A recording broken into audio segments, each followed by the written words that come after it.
Ash, welcome to Further Forward. Thank you for being here. Oh my goodness, I am so honored and grateful to be here. Thanks for having me.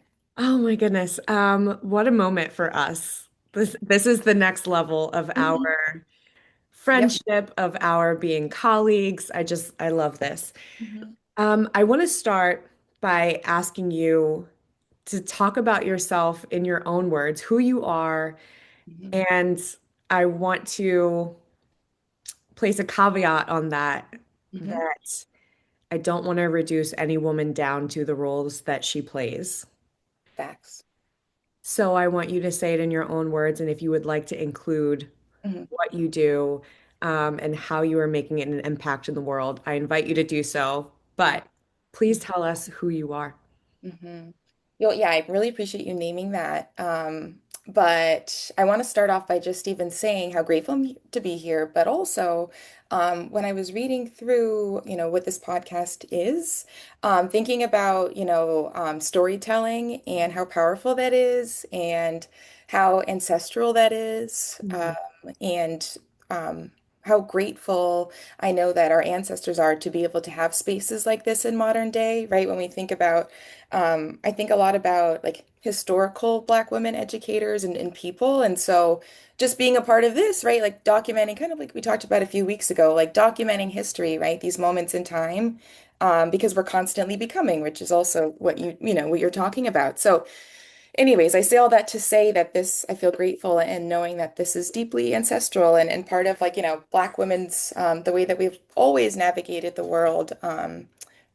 Given our social political context. So, anyways, so who am I? So I guess I'll start by saying, I guess I'll say my ancestors. So I think I'd say that I am the daughter of a Black Southern African American woman who raised me by herself and is like my favorite person, which you hear me talk about that all the time. And then which is also part of probably this podcast, right? Is thinking about sitting with things that are we're less comfortable with. And so for me, part of that starts from like my why in life, but also my beginning.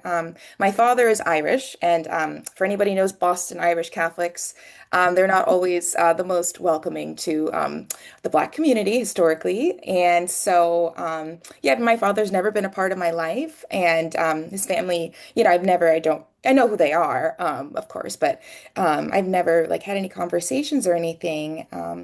Except for when I was in high school, I did have like two encounters with my father when it was which we'll get into later. But other than that, right, it's been pretty much my mom. And so when I think about the work that I do, right, which we'll get into, but is centering Black women knowledge, is an understanding Black history.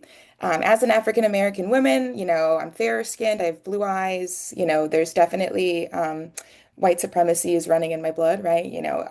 As is my Black ancestors, and knowing both that I carry privileges and also I also experience racism, right? There's multiple truths can exist, and I think in a Black and white binary world, it becomes complicated when like that's like your lived experience. So.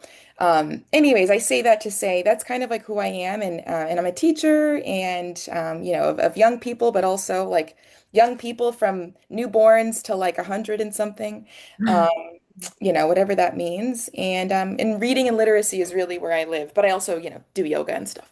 Hmm. Also yoga on the Yeah. side, no big deal. Mhm. Yeah.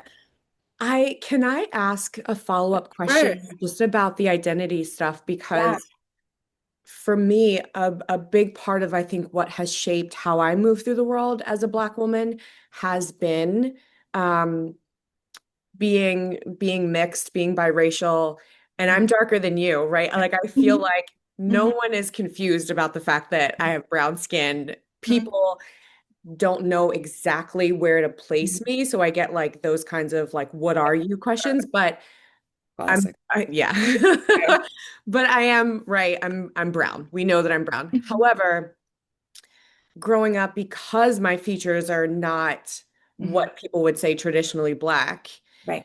it it like really made me a target for the Black girls that I grew up with, right? I was never Black enough Mhm. to really be friends with a lot of them, and I didn't live where they lived, and my parents weren't like their parents, and it just like caused a lot of what's the word I'm looking for? It's not like angst, but confusion Hmm. and deep deep hurt, I think. Even when I think about it now, Hmm. just like, wow, why would they do that to me? Like, because my family is so multicultural. Like Yeah. my grandma is a Right. white lady with blue eyes and brown hair. And See. it like runs. So I was always so confused. And so I wonder for you, Yeah. looking the way that you look, Yeah. were you ever Mhm. treated weirdly? Like, did you ever experience that weird duality, like living in between? Can you say more? Yeah, of course. So, yeah, it's really interesting. So I think like white supremacy and anti-Blackness and colorism, right? These things are so deeply ingrained within just like, the United States, but then also just like globally, right? Like this is just like these are like the true impacts of colonization. I think something that I always find peace with, I'll get back to No, the no, question. go. Yeah. I'll get back to it, but I think I wrestle a lot with so yes, so I grew up with, like I mean, pretty much everybody in my family that I know is black. And so I think, and with them, right, I would say from ages 0 to 5, there was never a question about blackness. Like, yeah, I was definitely the white one. Like, you'd see in the pic, like it was Yeah. obvious. Things were Yeah. definitely, but also there was never, like I was black. And so, but then when I started to go to school, I've always been in predominantly white spaces. So then when I went to school, people were kind of like, and then they would see my mom and it would be kind of like question mark, right? And Right. so for me, that third piece was missing, right? Like the whiteness. So I think with white people, like white people know that I'm not white, right? Right. Like they know that I'm not white, right? Because that's it. And with it just depends on, I think African Americans have historically always looked like us, right? Like, I mean, when we think about Frederick Douglass, right? When we think about all of these like people, at least that I've been looking at, Mariah Stewart, like, they were all multiracial, but because we have the one drop rule here in the United States, one drop of black blood is black. And so I think right now we live in a modern day where we don't know our history, right? On all different levels. But when we look back to like, enslavement, right? I mean, the international slave trade stopped, right, in the early 1800s, but that meant that there was a lot of domestic, right, enslavement happening here, where enslaved owners, right, were taking advantage of Black women. And so historically, once again, right, it's always these repercussions. But as we look at areas like where we live now in like the Northeast, we're also dealing with people of multiple, like blackness is it's not a monolith, right? We have people that might be like you and I are more like African Americans. You'll have people from the islands, you'll have people from Africa, right? And so different countries have different like ideas about how blackness works. And so, yeah, I think I'll say I've always felt, my problem has always been with more so, um, I guess like the whiteness aspect, because those are the space like black people from my experience have always for the most part, um but people like people that look like us are problematic as hell, right? Like Yeah. I mean that's Right. that's part of the issue too, and people kind of are like, I'm like, I get it. Like, I get it. I know a lot of problematic people, right? And because colorism's real, and Yeah. I understand, especially, darker skinned folks, right, can see and look at somebody like us who, you look at it within the media, right? And I'm not saying it's like, not the tragic mulatto story, right? Of course, but Right. like, but also it's honoring our truth, right? Like those are our lived experiences. But I think the way that my brain works is like it always just comes back to white supremacy and this idea of historically, passing was a thing. And there are tons of people today that, regardless of whether or not, they'll say, no is black, right? I'm not black, right? That's not me, right? And so I just think the type of work that we do is we're working towards hopefully disrupting that and helping people better understand that. Well, Yeah. first off, the United States is problematic, like the world. Um, but as people start to understand, like we live in a multicultural area, right? If we were in Alabama in the South, it's African American, right? For the most part, right? But here we're having these also like it's like diaspora wars, right? Like there's all these things happening, right? We saw Black Panther, right? So it's all of these Yeah. different. things, and it's like, well, how do we, and I think if we can, which we do, right? You walk with humility and you're like, here, here's these experiences, but the same way that, yeah, like we'll never be enough either way, right? Like, and I think that's kind Right. of that's the 100%. complicated part, but And also it's because of white supremacy. where we live is so interesting because it is so multicultural, but it's also so segregated, Hmm. right? And so when I first moved here and before I sort of met a lot of people and learned how to navigate my way around, Hmm. I Hmm. could go about my day and not see anyone who looked like me. You can live that kind of life in the greater Boston area, and that was really shocking to me. Hmm. And and so like having a mixed child now Hmm. Yeah. who looks ethnically ambiguous. He does Right. not look white, but you're just like, oh, he's Right. got this curly hair, light skin. Um, and so trying to navigate that and trying to find other families who look like ours and just, sort of normalizing the fact that people look different, Hmm. body, skin color, Yep. families look different. I don't care if you have two moms, two dads, whatever it is. Maybe you're Yep. being raised by your grandmother. Yep. Like the difference is not the enemy, Hmm. but I also don't think I could have come to that had I not been bullied Facts. as a kid, right? Like I only not only, but I think Yep. in part I feel that way because I lived that. Like I am not your enemy just because I look different than you or am raised by different people than you're being raised by. Yep. And I think that we've sort of lost a lot of our ability to think critically and like you said, know your history. Yep. Hmm. Um, Yep.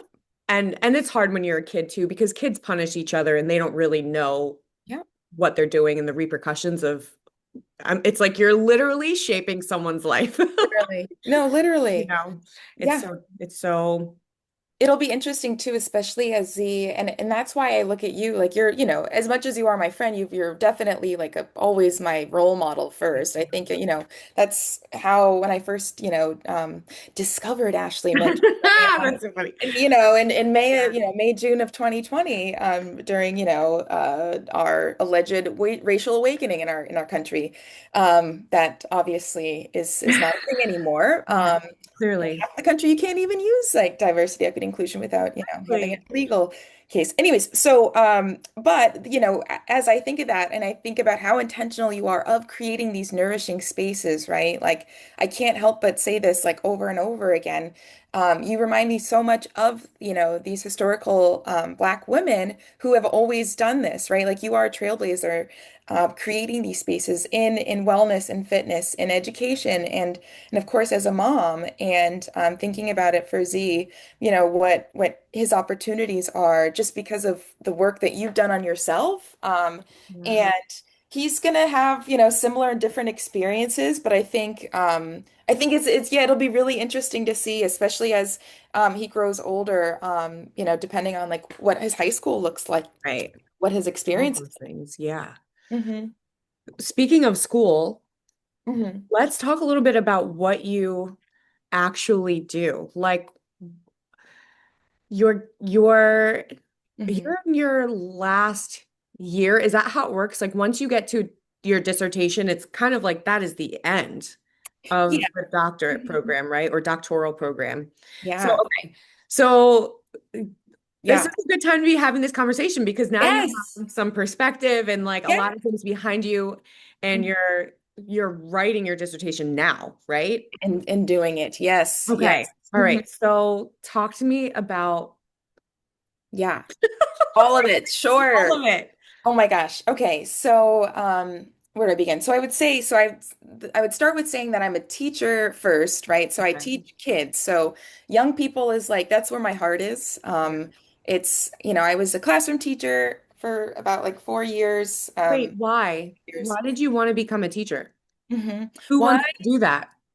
Yeah, so I know. Why did I want to do it? So for so long I resisted it, actually. So I grew up dancing, and when you get to a certain point in my dance studio, you could be like a little like, teaching assistant. Okay, yeah. schoolers, and I liked that. And so I actually thought I wanted to be a dance teacher, but because I was a camp counselor in the summer, I thought kids were crazy. And I was like, I don't want anything to do with them during the school year, but I would teach dance outside of school, right? And Yeah. then eventually, no, I wanted to be a teacher. So then I went to undergrad for it, and then Okay. yeah. And so yeah, so I was a classroom teacher for 4 years, and then I taught reading, and I still teach reading now in Boston Public Schools to kids in fourth, fifth, sixth grade. And so young people has always been like where my heart is. But the more I teach, actually, the older I kind of am interested in. I'm really interested in middle school age children. I would say like 9-year-olds, like fourth grade to like eighth grade is kind of where I hope to kind of live for the next like probably 10 years. Right. Yeah, It's a hard, that's a hard yeah. I think it's age a group. yeah, I think there's like, when you think about the lived experiences of those folks, like I'm like, that's a tough age, right? Like, Yeah. I mean, just watching them, I'm like hormonally, like, socially, Mhm.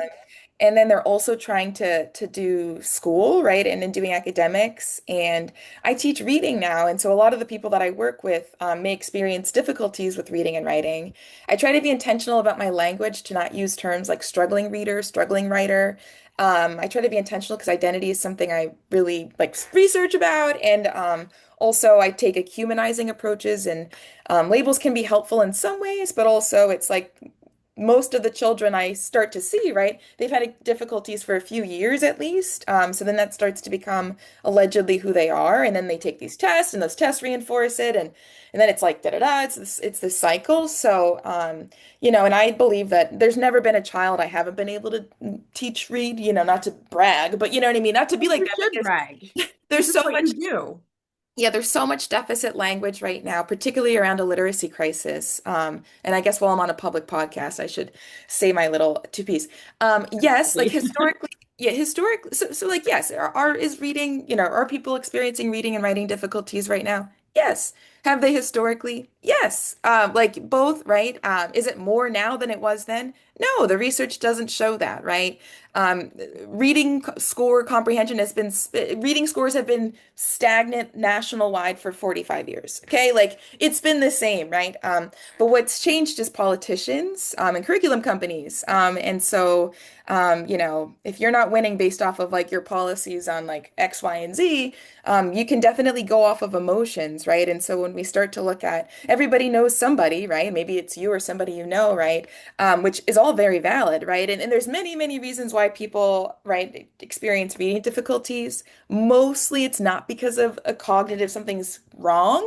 Per se, it's a lot of the time missed opportunity in learning. If you're in elementary school and you miss those 2 weeks of the magic E, I mean, you might be out of luck until second grade, and hopefully your teacher's Wow. teaching that, right? Like, Wow. so there's a lot of things, but for me, I'm like, yeah, I just need to figure out what kids know and don't know, and then I can just, help them and then shift their identities as readers. That's Okay, really, I have to, as a mom, I have to ask a major yeah, question yeah. because so everything that's directed at us is Mhm. like, you know, 0 to 3, but really like 0 to 5, right? Yeah. If you're if you're not reading to your kid, talking to your kid, Yeah. all this kind of stuff, Yeah. then you're putting them behind, right?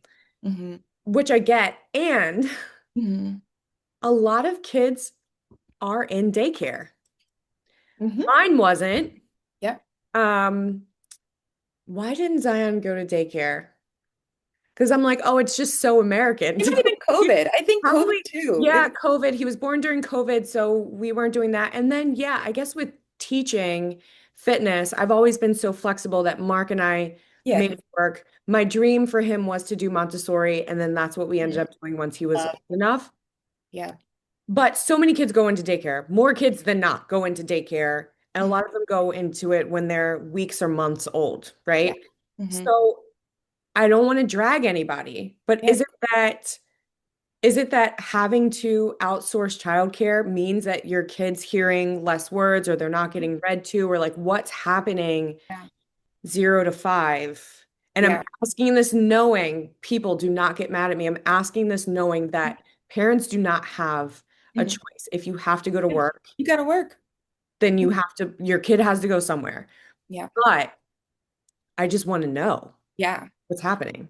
Yeah, so that's such a great question. And like once again, I'm one person, right? Like I mean, I do spend a lot of time thinking about these things and reading it and like reading real research. You know, people like Right. to read. Listen, I watch TikToks too. Listen, I love and I like I'm quoting TikToks too. Listen, Right. I mean, like there's been so okay, so I think I would say I always start with the systems because I'm always fighting, the policies, right? Because that's what it comes down to. So I'll start with this. The United States, once again, sorry, has a history of anti-Black literacy laws, okay? We have a history of intentionally not, we have a history of intentionally excluding particularly children of African descent from the accessing literacy, right? This is like we have the slave codes, right? We can go back to 1740 South Carolina. That's the first one, where it explicitly says, right, if it is illegal for an enslaved person to learn to read and write, if they do, whether it's somebody else, a white person teaching them, or they figure it out, there are X, Y, and Z as the consequences. Okay,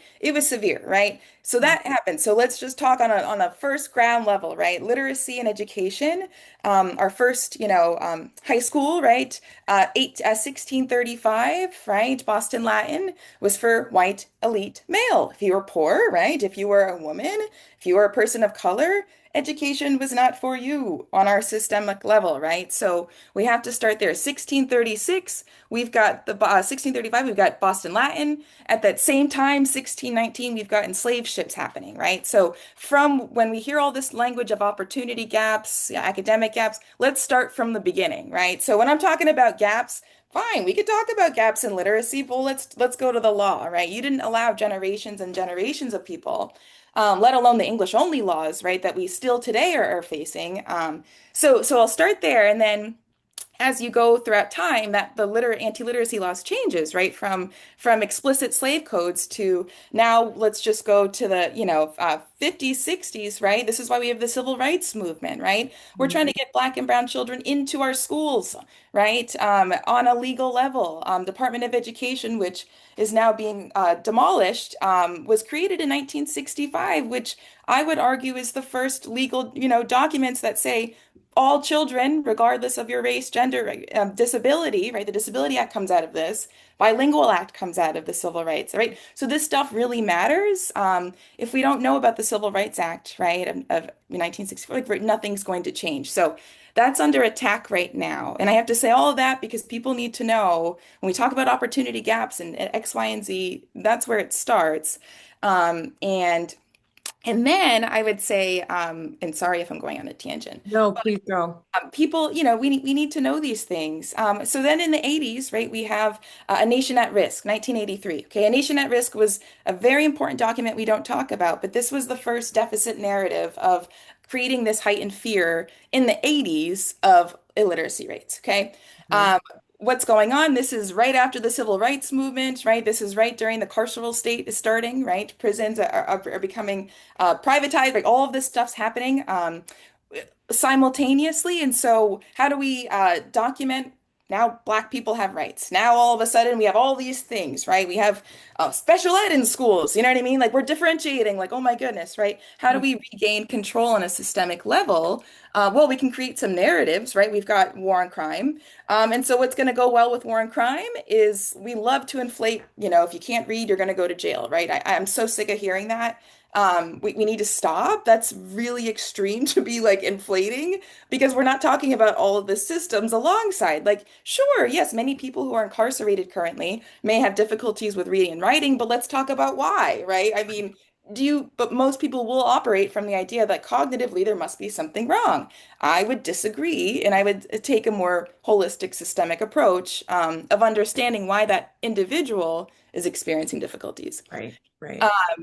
So, you go from that document really started this whole narrative over the next 40 plus years. I highly recommend folks read or listen to Dr. Bettina Love's text, Punished for Dreaming. But this is where she explicitly talks about, A Nation at Risk, and Reagan, right, in the 80s. I mean, this started, the last 40 plus years of anti-Black policies that we're seeing in education today, which looks like no tolerance policies, which looks like English only, right? This looks like right now a war on DEI, culturally relevant pedagogy.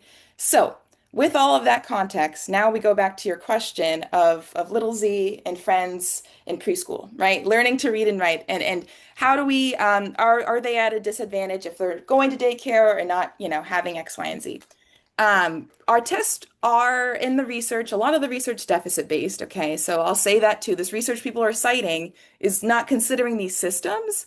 Okay. So that's why usually before I read someone's research, I like to see who are they citing in their research to determine how like, and this is how citation politics works, right? Like, who are you citing that, and is that also a deficit perspective? Ah, Did they only use cognitive theory? Did they not apply sociocultural theory? Did they not apply critical race theory? Did they not like feminist theory? Right, right? Like those are questions I'm thinking about. So I'll say that. Oral language development is key to children learning and developing phonemic awareness and phonics, which is what everybody's freaking out about. If right, you are reading and if you are speaking with your child, right? If your child having conversations with you, if you're reading books to them, yes, all of those, the more words you're exposed to, right? They call it the Matthew effect in reading research. The more you read, the better reader you become, right? oh, That's why they say that the rich get richer, the poor get poorer. The gotcha. children that read more books, see more words, can now read more words, can now understand more words, can now, right? Versus if I'm only reading some words, then I'm only going to be able to understand some in the cycle. So we give children that can read, quote unquote, access to this so that they can keep reading more exciting books. But what we do in school is when a child's labeled as quote unquote struggling reader, they now get this instruction that stays here because they can't, Ah, allegedly, they can't handle this, right? So they're not ready for this until you master this minute skill. You can't read this, Harry Potter or, that's problematic, but like whoever, right? You right, can't right. access those texts, right? We know that's not true, but that's unfortunately how the system kind of Okay. unfolds. So when it comes to oral language and these articles and saying things, we need to be talking to children as if they're people. You need to be, exposing them, name things, have them help you write the grocery list, right? Name, like this is all of those explicit things. But yeah, if children aren't exposed to all of that, yes, but I would disagree that any child's not being exposed to language at home. It's just the language that we use at home is often not the language that schools value. And so that's where it becomes an issue that because you'll see a child that has like all read and then you talk to them and you're like, that's one of the smartest kids I've ever talked to in my Right, life. right, Complete sentences, this, and that. Oh, you mean that they, use like a black language? Oh, so you marked all of those this. Oh, so the child's an ELL, so they didn't say the S at the end of words. Oh, so that's why they got such a low score. I see. Because you were only measuring this language and not understanding that right, even the English language is a mixture of languages. right. Wow. So, I just have to sit with that because I was getting chills while you spoke mhm, because well, so what I heard mhm, was one again, I feel like maybe this episode needs to be mhm, Know Your History. Like maybe that's what we need to call it because that came back up for me, right? mhm, When you don't mhm. know where we've come from Yeah. or why things are the way they are, then it's really easy for you to get swayed in all Mhm, of this sort of rhetoric around politicians, right? And they're mhm, just feeding your emotion. mhm, But also too, just I want to acknowledge how overwhelming it is to be a human. I'm sure that's always been true, but because we're grown-ups right right. now, it Right. feels true. Totally. So I do understand wanting to oversimplify, to make it easier Mhm, to say like, well, this kid's just a struggling reader, and then you can move on, mhm. right? Someone else will help Yeah. them. Send them to Ashley No one Houston, else's something problem. like Yep. that, right? Uh-huh. But the way my brain works is, well, how much of a disservice are we doing several things, not Mhm, just children and literacy, but like mhm, j by oversimplifying and then just trying to like push it onto the next person or make it the next person's issue or problem or whatever. And then that leads me to mhm, how much are we trying to solve at an individual level, mhm, right? When you're like you recycling your box of cereal is not going to save the world. Like if the Stop. systems Right. don't, right? If we have no EPA or no whatever, Yeah. then your backyard compost doesn't really, I don't want to say it doesn't Yeah. matter, but it doesn't have the impact Yeah. that you want it to have or that you hope it Right. has. That's right. And I think that the uncomfortable truth, Right. especially if you're on social media, there's a lot of yelling at people to do better, to be better. But the uncomfortable truth is that you need both, like the systems and the individuals Yeah. to be able to, like everyone has to take responsibility. Mm. And I feel like on both sides, you have some individuals taking responsibility and some systems getting better, but you Yeah. don't have complete buy-in for the whole. Mm-hmm. And so everything just stays the same and we just keep fighting. Yes. Yes.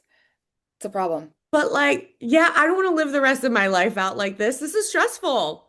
Okay, and all right, so yes, okay, and then this is why I'm like, this is why it's nice to talk to people because sometimes you're always sitting here and I get there, I get like doomsday, right? Like you Yeah, start yeah, like, I yeah. mean, the more and more you read this stuff, you're like, what? Like, Yeah. like what? And then don't even get started on like when you're listening to middle schoolers and the way they're talking to each other and how they're like all of these systems are then imbued, right? Somebody Yeah. says like a racist comment, and there's a homophobic to the racist comment, and then there's the Yes, and yes, then you're yes, like, yes, everybody stop talking, like everybody yes. relax, hold on, right? So True. what like this is why I'm in school, right? This is part of the reason why I was like I want to go and understand like what are these systems and like what if people so things are bad now, but it wasn't like right, it wasn't worse. I mean, maybe, I'm not gonna make this argument, but enslavement, right? I Yeah. mean, come on, let's be honest, right? I mean, in 1700, this would be illegal, right? I mean, even Right, in right. Florida right now, women, two women talking, right? Like this is illegal, right? So when we think about that, I'm like, okay, so that's why I go back to history because that's why I'm looking at women from the 1800s.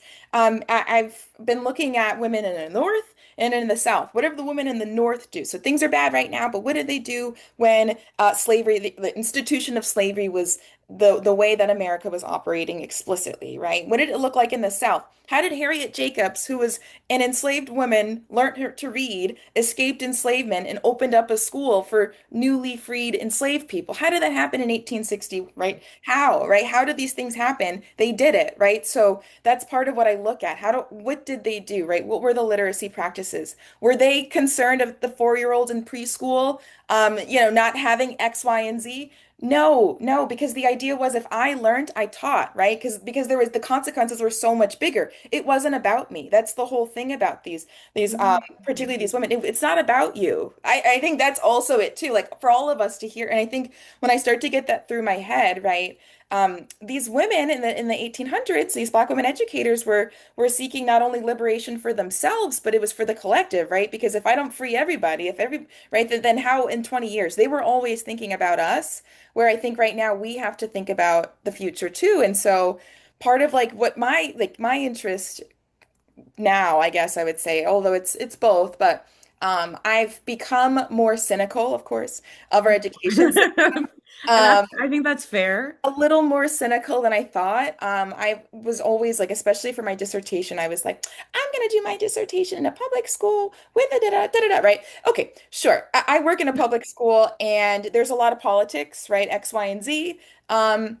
So I decided that, you got to create outside of school spaces, right? The more and more, because our children weren't allowed, right, into these schools, we had to create our own in the 1800s, right? We were creating our own literary societies in the 1900s, right? So that we could not only teach each other. And so part of what you could argue too about these outside community spaces is that it's a multi-generational space, right? It wasn't this hierarchy, what we do now, right? Teachers, the delivery of knowledge, right? Adults are the only ones that know knowledge. It's this idea of like grandparents, an 80-year-old woman who was enslaved 20 years ago is learning alongside her 8-year-old grandson, right? Simultaneously. Now he's teaching her stuff, right? And so it's disrupting this like system that we have. And so I don't know how much, and I hope in my lifetime I can contribute to, a better education system for public schools. And I say public because they're going out of business quick. And so Yeah. it's a problem, and we're going to see that a lot of these, private schools, charter schools saying, "Oh, come here, we'll fix your child's reading thing." But guess what? If your child, actually has an IEP, well, we don't have to serve them because that's a public school problem, right? So, I mean, everybody with, IEPs, I mean, all that stuff, we're in trouble. But we can create these outside of school spaces where everybody's able to learn together, but you have to take a perspective and understand that these are human beings, all of us, and that, but I think that message of I teach, or if I learn, I teach, right? I share. Right. It's not just about you, and you have a responsibility. Why would you hold that knowledge to yourself? Because we know the power of literacy, and we know that we have systems where we had explicit slave codes, right? That said you cannot do this. I would argue now today we still have anti-Black literacy laws, very much so. However, they're becoming more explicit. However, they were very, very, systemic, and that's why we're here now. And so I think what we have to do is do what you're doing, create courage, the courage campaign, right? Creating these outside of spaces where we can humanize people, where those labels and all of those things that we sure, maybe I do experience reading difficulties. Like that's no, like I work with people with difficulties, but we're gonna figure it out. I don't think that you're incapable of this, right? Whereas sometimes that's kind of the message that we're sending children is that you're in sixth grade and I'm gonna give you a Bob Sat and the Cat with the Mat book, right? That's dehumanizing to me, but that's what we're doing to children. Now, there's a time and place, right, to help, but anyways, let me stop. So, No, I appreciate all of that so, so much. This is like but you're one of the best people I've listened to in so long. Um, and I feel like I try to curate my life with really smart people, yeah. and I'm living for you. Oh my gosh. Um, but I also want to cut in to say this is hard shit. Like you are Totally. sharp, Yeah. but this is also hard. It's hard work. It's work that you are committing to Hmm. for as long as you decide to do it, in some way, probably for life, because this is who you are. Yeah. And you're doing this fully knowing that you may never see Hmm. what you're fighting for, right? And so many of our ancestors never saw what they were fighting for. They just held the hope that we would have better, right? So like how do you work through when Hmm. it gets hard or when you get overwhelmed or when you've read too many research papers and it feels dark Yeah. and like well, I want to know like what you do, how you process, but also what are your self-care Yeah. techniques? And you can be honest if it's like I smoke weed and eat ice cream, like we want to know Right, because right, it's all right, right. valid. But Yeah. how do you process all of the hard and the dark? Yeah, that's such a good question. Okay, I'll say the real answer is the kids and the young people. There, Mhm. that's like for me, that is like so my first year in school, I had left teaching. I was in Chelsea Public, left Chelsea, and I was full time in school. And during that first year, I had like a whole identity crisis, right? Because on one end, you're in the classroom, you don't have any classroom teachers, we don't have time to be doing, you're definitely not reading research articles unless you're taking like a class to get up in your steps to be able to do the next thing, right? Like, let's be honest. Now, teachers are brilliant beings who are doing their reading in other ways, right? But we don't have time to be doing these like nitty-gritty things. And so I had the privilege for an entire year just to be immersed in school, right? And so I carried a lot of guilt with that time because I felt like it was 2021. I'm watching all my friends go back to work, right? I'm seeing all the conditions, I'm seeing everything going on. I'm thinking about the kids, right? It's like, you have this whole idea, like here I am at this BU, right? I'm at this cushy, institution I'm very grateful for. But I'm watching everybody else like in the streets. My friends are, they're in the trenches with the kids. And it's not easy. The kids are going through a lot. Times are hard, and social media doesn't make it easier. But that's a whole other discussion. But I will say, after that first year, I was like, I got to get back into with kids because I do not want to become one of these people. And no shade to any of my like wonderful colleagues, like people that are fully like doing the good work, fully theorizing and being at these institutions, like that's like that's a Need it whole all. yeah, we need that.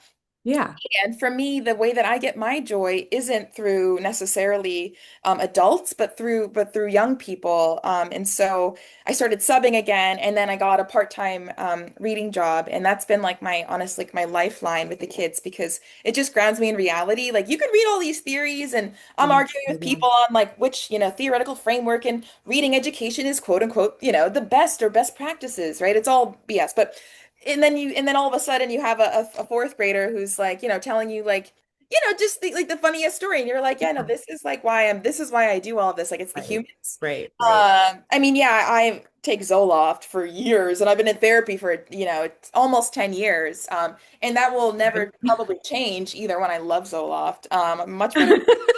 I can happily say, and I'm the biggest advocate for anti-anxiety meds. But I Uh, also know it's not for everybody's bodies, and not everybody responds well to everything. So I get that too. But anybody who's thinking about it, I mean, listen, you just don't have to struggle. Like you don't yes.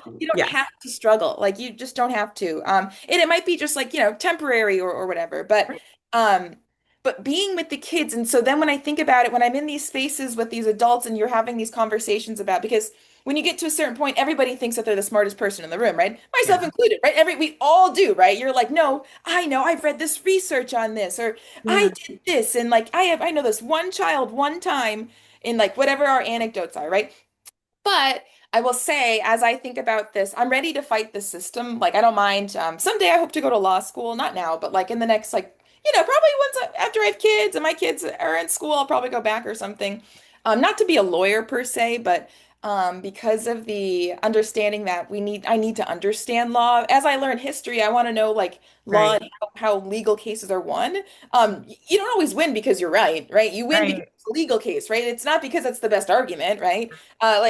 So learning the language, and I feel like this program I've been able to learn a lot, but and if you want to be able to dismantle the system, we also have to create our own communities and spaces. And so like my dissertation is going to be an after school program with Black girls and girls of color where we're going to be writing our stories and learning about different, initially when I did a pilot in the spring, and initially I was going to do this whole like history and da da da. Girl, it's Fridays at 3 p.m. Yeah, they don't want to do that. They're like, fuck that. No, they're like, who is this? Who are you? They're like, what? Exactly. Yeah. So I'm just trying to find ways. So there's this framework in literacy called Black Girl Literacy's Framework, and so it's using and building upon Black feminist thought and these different ideologies of, our Black women ancestors who engaged in this work, and of course our Black men as well. But particularly I look at Black women because intersectionality matters, Right. and our stories need to be heard too. So. My hope is, though, to invite different guest speakers to come and write with us and speak with us. So I might have to Pick me, pick have you me. come in if you'll have us. Oh my But gosh. it's going to be for that age, fourth, fifth, sixth, and just talking about girls and becoming, and where we can be in a space where they're just able to be girls in school. We had a lot of fun this past semester. This time I'm going to make it a little more like formal. I got like a little grant to be able to pay them like $5 every time they come. Oh, that's awesome. I think something that we need to do both in research and in teaching and as adults is we need to stop just taking from kids knowledge without compensating them. And so although $5 isn't much, but over time, I'll bring food and stuff. But this That's idea, I want them to also awesome. walk away with the idea that their ideas matter. Yeah. And not that, capitalism's the solution to everything, but like they all love Dunkin' Donuts down the street. And Yeah. so, Exactly. but yeah. Sometimes the connection is like speaking their language Yeah.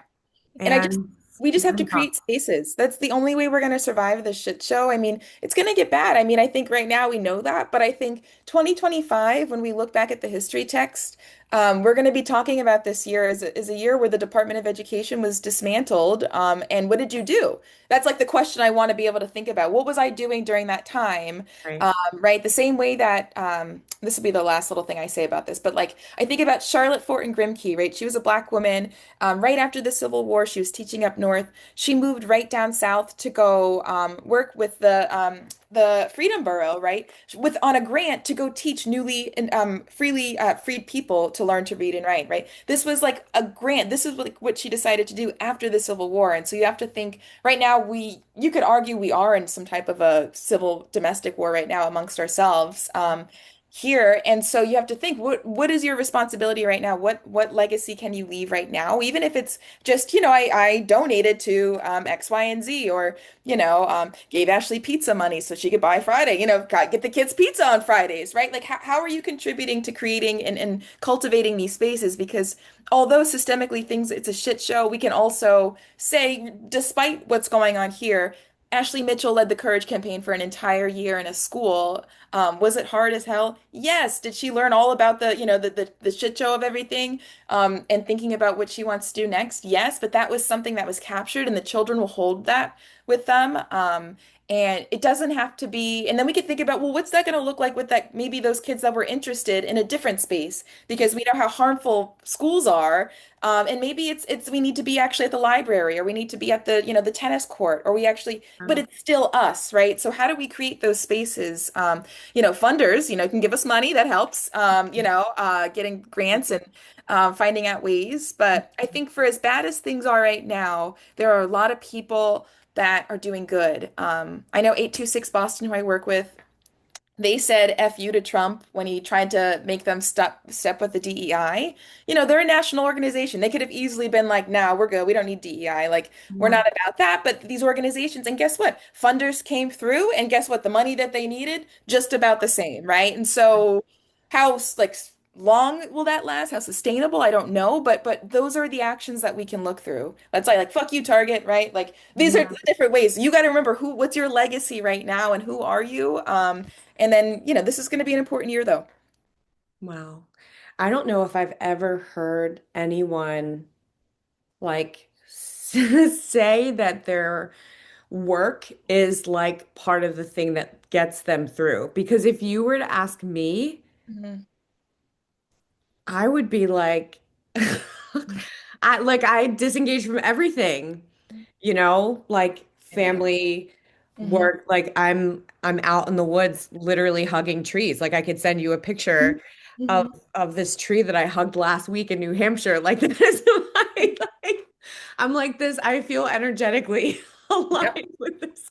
No, I love that. So I need to go hug some trees. I need I'll to go bring touch you with grass. me. You can come with Yeah, I me need to into come the with you. I woods. need to Like go touch it's grass. No, I because I do. also feel like this is, and there are lots of accounts on Instagram who are, sort of around this sentiment, but the idea of like Black people being outside, right? Hmm. Black people hiking, Yeah. swimming, foraging land, farming, things that we now see a lot of white people doing. And also we see a lot of white people doing it, but also Hmm. for certain Black folks, when they're out in the woods or this or that, it can be dangerous Yeah. because there are certain white people who don't White people, right? belong there, Right. right? Right. So, but I've been thinking about that actively and just like, especially because I grew up really rural, like climbing trees and stuff like that. And I'm like, no, I need to reclaim that. Yeah. This not only feels good for me, but it's also like scientifically proven that like the outdoors is good for you. Yes. And also, this is my fucking birthright. Hmm. This is also where I come from, the land, right? My ancestors were enslaved in North Carolina. Like my family in New Jersey, my mom, my grandmom, like they would pick blueberries for money. So like this is a part of me and I deserve to be out there. And Right. you know what I mean? It's just like this reclamation of Yep. space to exhale. Yes. And I will bring you with me anytime you want to Please. come.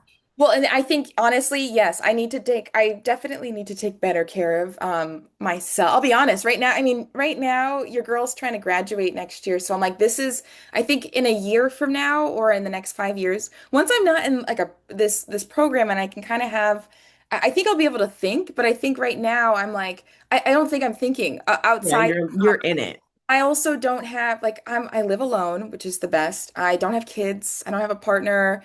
I don't have You're living the life. I don't have anybody bothering me besides, I talk to my mom like 10 times a day, but besides like her, like, and I, like, I mean, yeah, like, I'm just like, why wouldn't I be fighting and why wouldn't I be Yes. Yes. preparing Yeah. myself right now. And try to get it, but you're right, but absolutely, at what cost, right? We see people having, high blood pressure, right? My mom's got all sorts of stuff, right? You look at this, yeah, I've got to, I've definitely got to. So I also hear you, and I appreciate you saying this, because you're right. I think this is kind of when you're hearing all of these narratives and you're seeing it, right? And you're like, there's everything's on fire, we've got to do something now. It's Right. not sustainable, right? Like I agree. I don't think, the way, this program, I'm hoping to graduate on time in one more year. Yeah. And so in order to do that, I need to just lock in. That's Yeah. what I I mean, but feel. at least it's like a finite period where you're Yes. like, this Hmm. year, right? I have to push versus we watch a lot of activists around us, like they're pushing for years and years and years and years and never taking off and being sorry about like I needed a social media break and it's like Right? you're gonna collapse. Like, Please. right? Like we're not, I don't think we're meant to work the way we work without breaks, without so like I hear you. And also I feel like the joy that you feel with the students is valid. Yeah. Also, I know you get joy when you teach yoga and it's like something different where you could speak to a different Yeah. audience. Like you know, I know you're not one of these people that is going to run yourself into the ground, Yeah. but No, but we need to hear it. but No, yeah, and I yeah. think my last comment, I appreciate you saying that, because it's true.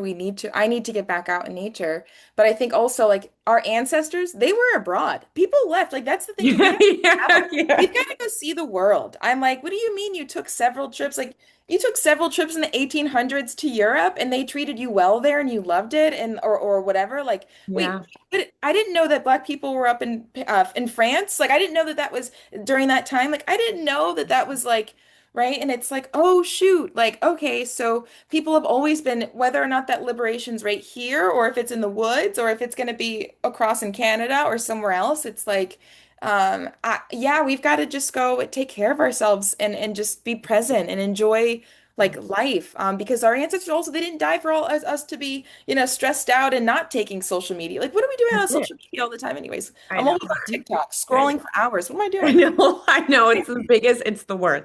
What am I doing? Go touch a tree. I'm gonna go touch a tree today. Yeah, you should. You should. I highly recommend.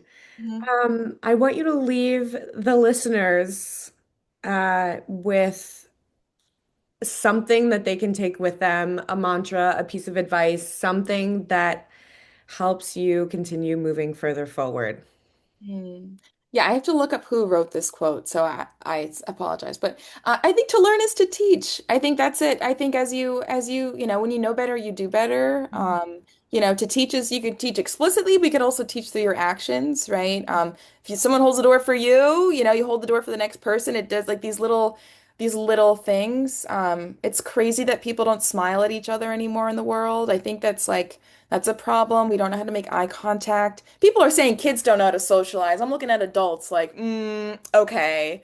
Yeah. So yeah, I think smile. Like, Yeah. smile's the same in every, it's corny to say, but it's like, you don't know what somebody's going through, and a smile could be just what they need to make sure that, that they feel alive and good about themselves. Even if it's just for a moment. So yeah, but just, it's not just about, you, there's a collective we have to Absolutely. take care of. Hmm. Thank you for that. Sorry for the cat meowing Oh, during please. your final words. I don't know if you heard that or not, but he's anyway, there's always someone bothering me in this house. This is, See? yeah, it's always something. Ashley, thank you so much Please thank for being the very first guest you. on this brand new endeavor of mine. It means the world to me. You were just such a powerhouse. Please tell people where they can find you or how they can support you or like what would be best to engage with you. Yeah, I'm like, I should be better about this. I would say probably Instagram, because yeah, I'm trying to figure out, I've got to figure out a way to start finding grants and stuff to get, we need to be giving and putting money into groups of children. Like, we need to start finding ways to be able to support kids. So anyways, I would say Instagram, it's Ashley, Ashley. underscore Althea, Althea, number 4. Yeah, that's me. And if you have any money and would like to fund, Mhm. like real money, if you have real money or know someone who has real money and would like to fund this like Mhm. third space, fourth space, communal space, I don't know what we want to call it. Mhm. Um, hit Ashley up. We are always stronger together than we are alone, and that's part of activism, like knowing what you bring to the table, what privileges you have, and then like let's pool the resources and Mhm. off we go. Um, okay, I guess that's it. I guess we could say goodbye. Wow, thank you so much. This was Thank such a joy. you. Bye. Bye.